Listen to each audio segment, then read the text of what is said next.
दर्शकों से खचाखच भरा ऑडिटोरियम, मंच के दाईं तरफ जलते दीप जो अपनी निराली छटा बिखेरते रोशनी को गले लगाकर धीमे संगीत के साथ नृत्य कर रहे हैं। मंच के बाईं ओर माइक को कभी अपनी अनामिका की ताल से तो कभी फूंक कर चेक करते शहर के जाने माने कवि हरि प्रकाश हरि, जिनको 55वें जन्म दिवस के उपलक्ष्य में एक मिलन समारोह में कवि हरि प्रकाश हरि को सम्मानित किया गया है। इस शुभ अवसर पर उनकी प्रसिद्ध कविता आपकी मानसी को पढ़ने की गुजारिश को स्वीकार करते हुए कविराज हरि स्वयं को संभालकर, सांसों को थामकर, आंखें बंद करके 2 मिनट का मौन तोड़ते हुए बोले, साथियों, मैं आप सबका हाथ जोड़कर अभिनंदन करता हूँ। आपने मुझे इतना सम्मान दिया, इसके लिए मैं आपके विशाल हृदय को नमन करता हूँ। उम्र हो चली है, इस शरीर में अब केवल कुछ यादों के अलावा और शेष नहीं। उन्हीं चंद यादों को आज आपके सामने अपने दिल से निकालकर खुली हवा में ला रहा हूँ। यादें कुछ टूटे फूटे शब्दों के रूप में और कुछ बरसों से मेरे दिल की तपिश में पिघलकर आंखों से भी रिस सकते हैं। अगर ऐसे क्षण किसी को बुरा लगे तो मुझे क्षमा करना। कविराज, ये आप क्या कह रहे हैं? यह हम सबका सौभाग्य है कि आपने हम सबको अपने दिल का राजदार बनाने का प्रयास किया। आपका स्वागत है। कवि गुलशन ने माहौल को हल्का बनाने में अपनी अहम भूमिका निभाई थी। मैं आप सबका पुनः धन्यवाद करता हूँ और ज़्यादा समय न लेते हुए अपनी मानसी को एक किस्से में कहता हूँ। साथियों, यह उन दिनों की बात है जब मैं कॉलेज में था। पढ़ाई में ज़्यादा मन नहीं लगता था। घर में सभी का प्यार मिलता, सहपाठियों का साथ, और सैर सपाटे के बाद भी मैं खुद को अकेला सा महसूस करता था। ये सिलसिला कॉलेज छोड़ने के बाद भी जारी रहा। दिल में कहीं खालीपन सा था और आंखों में किसी की तलाश। हाय हैरी।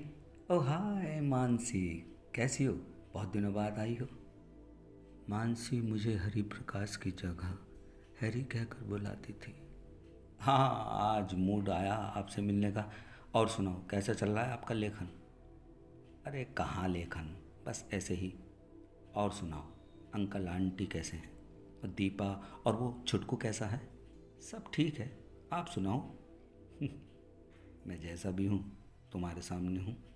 तुम सुनाओ, कहीं जॉब कर रही हो क्या? नहीं, कुछ नहीं कर रही, बस घर पर ही हूँ। सारा दिन मम्मी पापा की आंखों में खटकती रहती हूँ। क्यों, क्या हुआ? बस हर रोज़ वही शादी की बात। तो कर लो ना। नहीं, अभी नहीं। अच्छा मानसी, तुम्हें कैसा लड़का पसंद है? ठीक ठाक हो, अच्छी जॉब हो, मुझे समझ सके, शांत हो, ज़्यादा पटर पटर करने वाला ना हो, बिल्कुल आपकी तरह। मेरी तरह? मतलब? हैरी, आपकी जॉब कब तक लगेगी? जॉब तो अब मैं चलती हूँ, बहुत देर हो गई है। अरे मानसी, सुनो तो, अब फिर कब मिलोगी? मानसी, मैं पुकारता रहा और वो देखते ही देखते ओझल हो गई। मैं उसकी कही बात को खुद दोहराता और एक सुखद एहसास को बटोर लेता। 2-3 महीनों बाद मुझे एक छोटी सी कंपनी में क्लर्क की नौकरी मिल गई, पर शायद मानसी की सोच से तनख्वाह बहुत कम थी। अब मैं उसके आने का इंतज़ार करने लगा। कुछ दिन बाद मानसी की चिट्ठी मिली। आप सबकी इजाज़त हो तो पढ़। अरे साहब, सुनाइए ना, सभी सुनना चाहते हैं। डियर हैरी, मैं यहाँ पर बिल्कुल भी खुश नहीं हूँ। सारा सारा दिन इन पहाड़ों की तरफ देखती रहती हूँ जो हर तरह के मौसम की मार सह लेते हैं। मामा जी की कंपनी में मुझे मैनेजर की पोस्ट मिली है। शादी पर घर वाले जोर दे रहे हैं। हैरी, आपकी जॉब का क्या हुआ? मुझे नीचे दिए गए पते पर लिखना। मानसी। मैंने जवाब में चिट्ठी लिखकर अपनी नौकरी की बात बताई और हाँ, कुछ अपने दिल की भी कह डाली थी। प्रिया मानसी, मैं शायद उतना नहीं कमाता जितना तुमने उम्मीद लगा रखी थी, पर एक परिवार को अच्छे से रहने लायक तो पड़ ही जाते हैं। तुम तो मैनेजर हो, ये भी जानती होगी एक क्लर्क की क्या तनख्वाह होती है।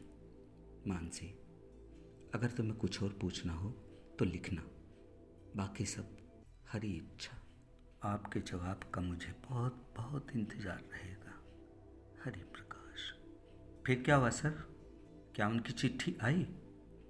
हाँ, आई ना, आई चिट्ठी। मानसी खुद आई लेकर। हैरी, आप बात को समझ नहीं रहे हो।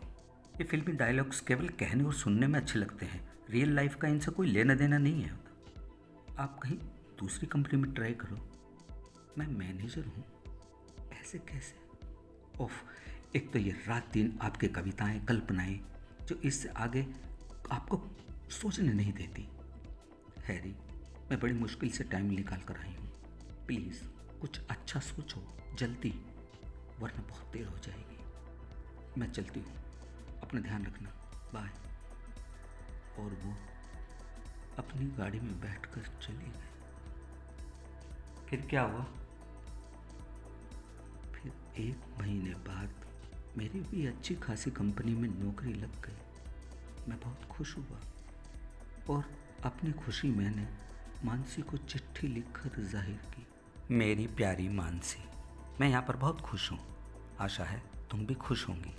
मेरा बिड़ला एंड बिड़ला कंपनी में मैनेजर के पद पर सिलेक्शन हो गया है। गाड़ी, फ्लैट, नौकर सब मिला है।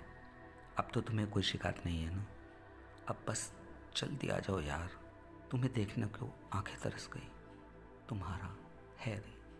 क्या बात है सर, तुम्हारा हैरी, वाह। फिर क्या हुआ सर? फिर उसकी चिट्ठी का मैं इंतज़ार करने लगा। कई दिन बीते, महीने बीते, 2 साल तक भटकने के बाद मुझे जैसे तैसे मानसी के रेजिडेंस का पता चला। मैं वहाँ गया तो पता चला मानसी मैम तो आउट ऑफ इंडिया गई हुई है, नेक्स्ट मंथ आएंगी।